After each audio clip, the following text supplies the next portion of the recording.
My name is Melanie. I'm a part-time worker living with my husband and my mother-in-law. My mother-in-law was a single mother and I met her many times before we got married. When we decided to get married, I had no qualms about moving in together with my mother-in-law. The three of us lived together happily. My mother-in-law never bullied me at all, and we shared the household chores. While I worked part-time, my mother-in-law did the household chores. I did the rest when I was at home. We often cooked together. Even in such a happy life, there were a few things that bothered me. One day, I was going out with friends. I tried to put on the necklace my husband had given me, but I couldn't find it. So I asked my mother-in-law, who was taking care of the house while I was working part-time. "Mary, have you seen my necklace?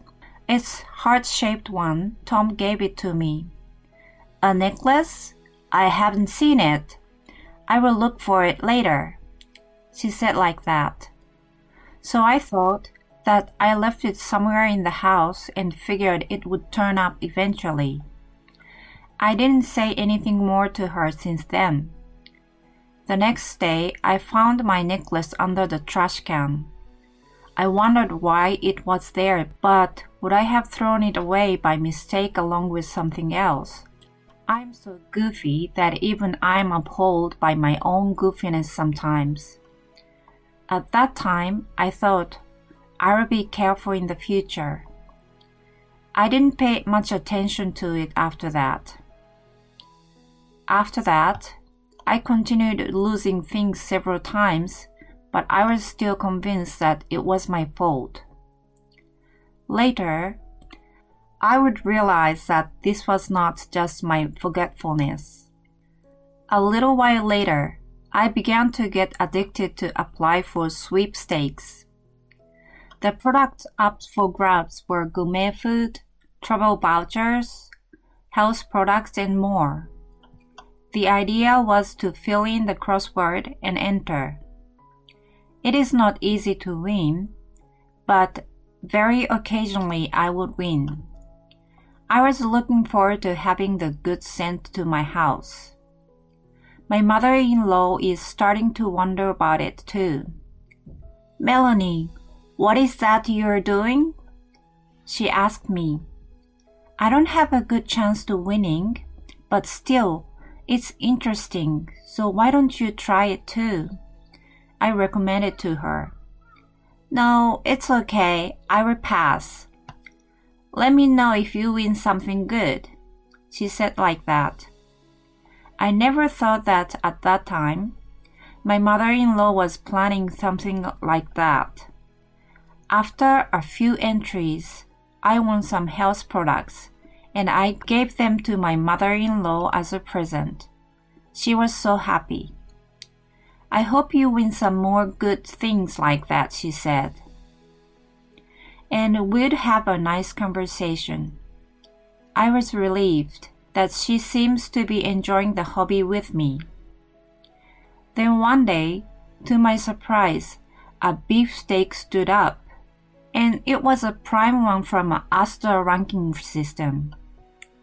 I had applied again and again and finally won. I was so happy. I had never had such a high-quality meat before. I was really looking forward to the day it arrived. That's right. Let's surprise Tom and my mother-in-law. I waited excitedly for the meat to arrive. But a few days later, the beefsteak didn't arrive on the scheduled delivery day. I checked the delivery mail, and sure enough, it was supposed to be today. I had been home all afternoon. I had designated it for delivery during the day, so it should have arrived by now. I was working part-time in the morning, so I asked my mother-in-law who was home during that time. "There should have been a package for me today, but haven't you received it?" "A package? I didn't receive anything." It was marked as a cancelled on the absentee ballot. Is that so? I don't know anything about that. That's what she said. I decided to call the courier to confirm. Then the man who delivered the package said, I handed it over to a resident of the house, but you didn't receive it? That's strange. I will check just in case. That's what he said. What the hell is going on? Is my mother-in-law lying? My husband was at work at the time, and my mother-in-law would have been the only one in the house. Why did she say she didn't know? I will ask my mother-in-law again. I just checked with the delivery company. They said they gave it to a resident of the house. Are you sure you don't know? You keep pestering me. I told you I don't know. She said it like she was fed up with me. I couldn't help it. Okay, I will talk to Tom about it. My mother-in-law suddenly became impatient. Don't bother telling Tom. He's busy with work, and you're making him worry unnecessarily. Oh, but... Now, this conversation is over. I didn't know why she was talking that way. I mean, it's too suspicious. You really don't know, do you? You're persistent. If you talk about this again, I will kick you out of the house. I had a hunch. So as a last resort, I decided to talk to the police. They often have a wanted list, which says, like, if you get a hint, call 911. I was impressed this is that hint they were talking about. Besides, I didn't want to be stopped again by my mother-in-law, so I called the police while my mother-in-law was away. I explained the situation, and they said there was a good chance that my mother-in-law had stolen it. I asked them to come to my house. The day after the consultation, the police arrived at our house. My mother-in-law was not at home, so I asked them to wait for a while. I'm home. There was a police car out in front of our house. I wonder what's going on. It's so scary. As soon as my mother-in-law finished her sentence, she froze on the scene. Oh, we're sorry to bother you. We're from the All Police Department. My mother-in-law's face went pale. Hey, Melanie, did you just call the police? What the hell were you thinking? She started yelling at me out of nowhere.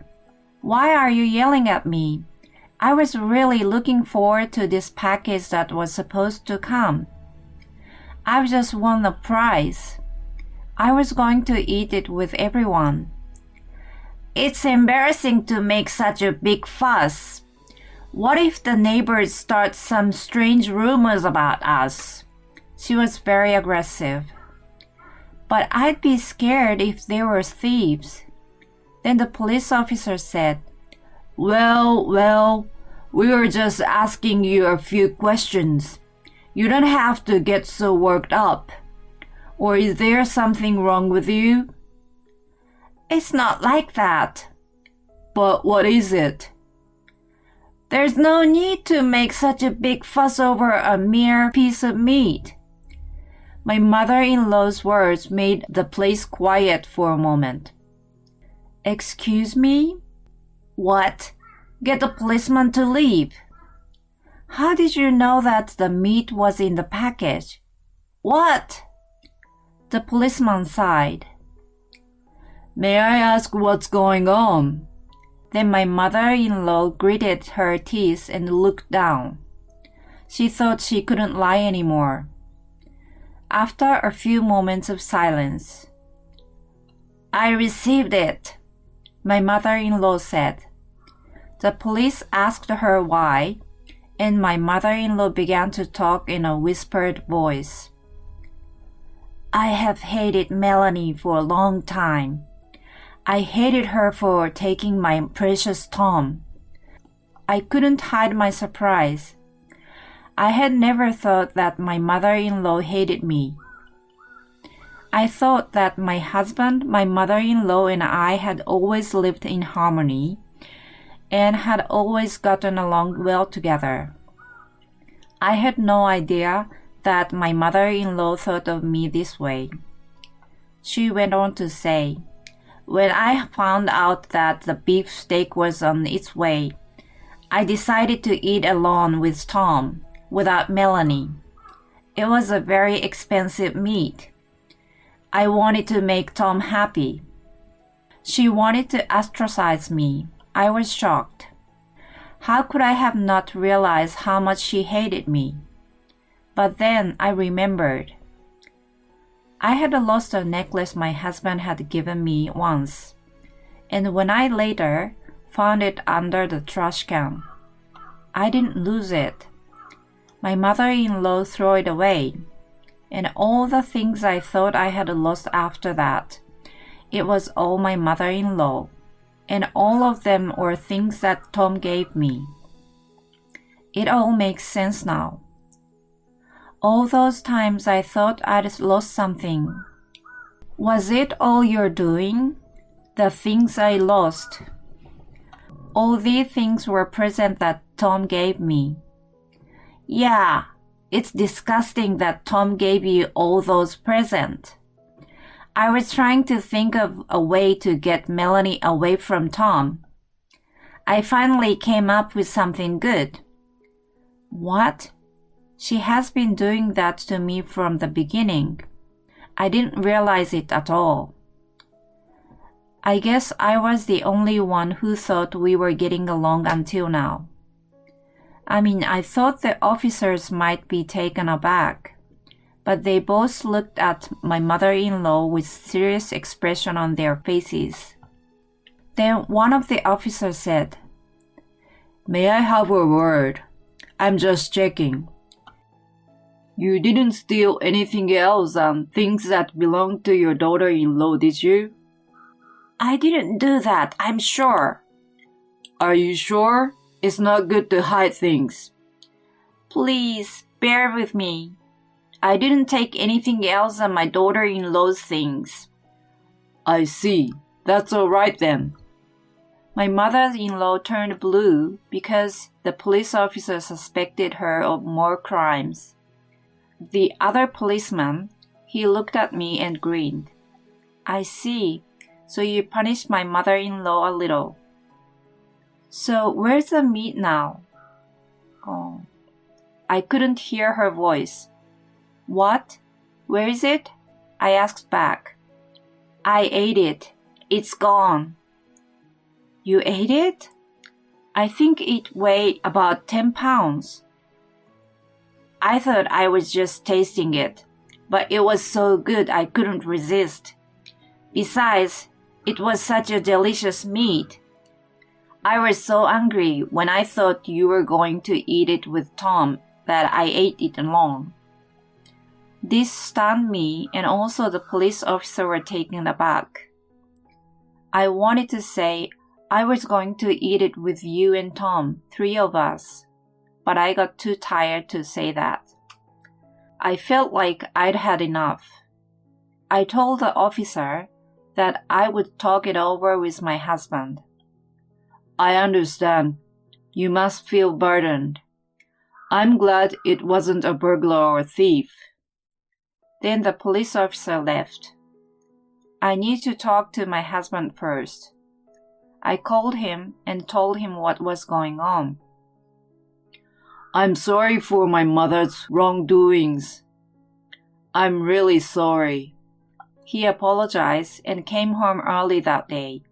And as soon as he got home, he said, "What's going on, Mom?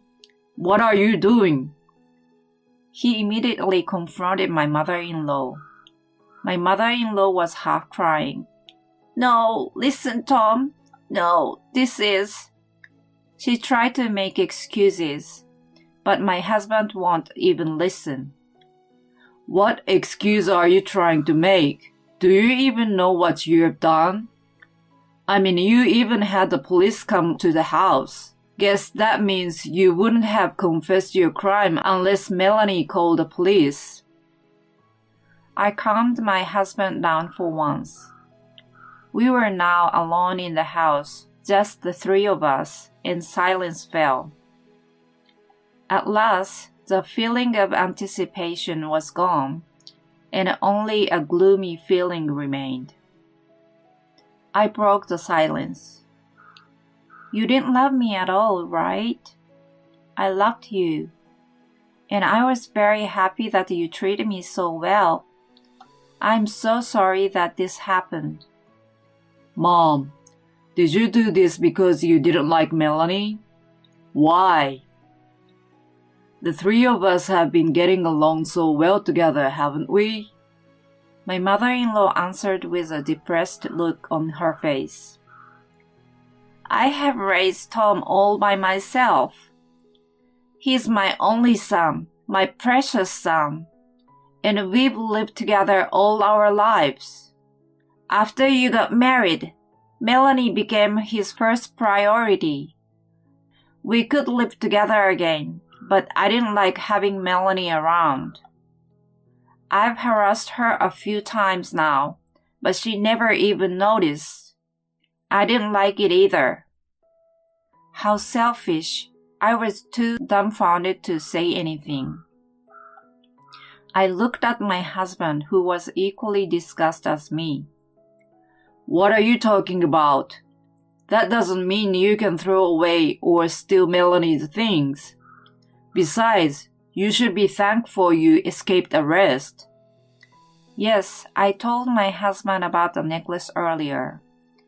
Besides the necklace, that there have been several times when things my husband gave me and other things have gone missing.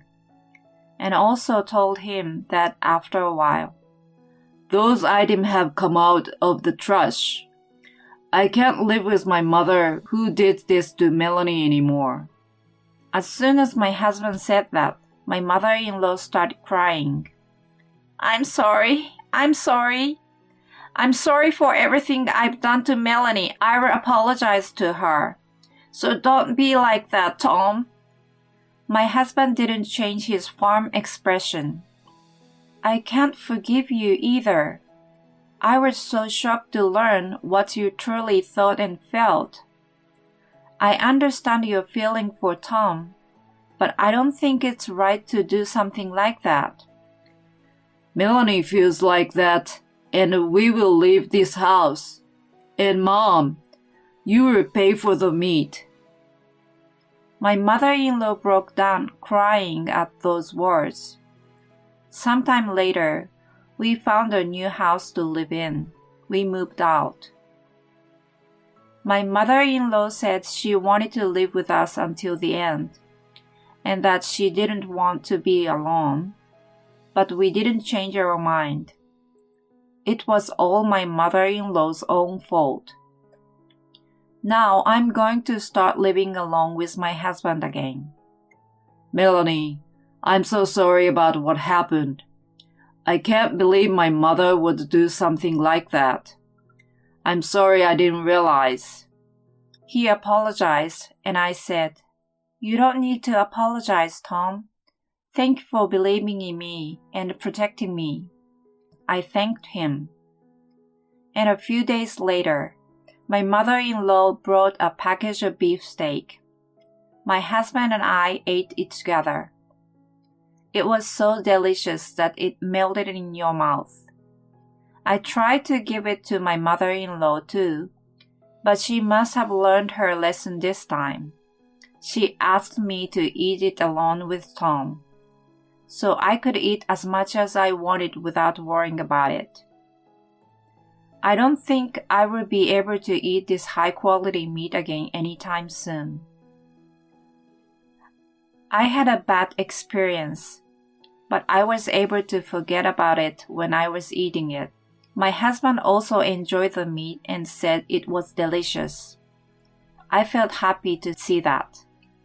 I'm sure my mother-in-law wanted to be with her beloved son all the time. I wonder if that feeling was too strong for her, so that she started to harass me. I don't know what will happen when I will have children and they will get married. I wish I could let go my children and see them off properly. That's what I thought quietly in my heart. Then my mother-in-law started to live alone. I don't know what happened to her, but she seems to have a job and to be doing well. I wonder if it was too much for her to face the pressure from the policeman and my husband. Once a year, she sends us 10 pounds of beefsteak and a letter of apology. It seems that she works hard and saves up the money to buy it. She seems to be very sorry for what she did, and since she is getting older now, my husband and I have talked about it, and we are thinking of going to see and check on her someday soon.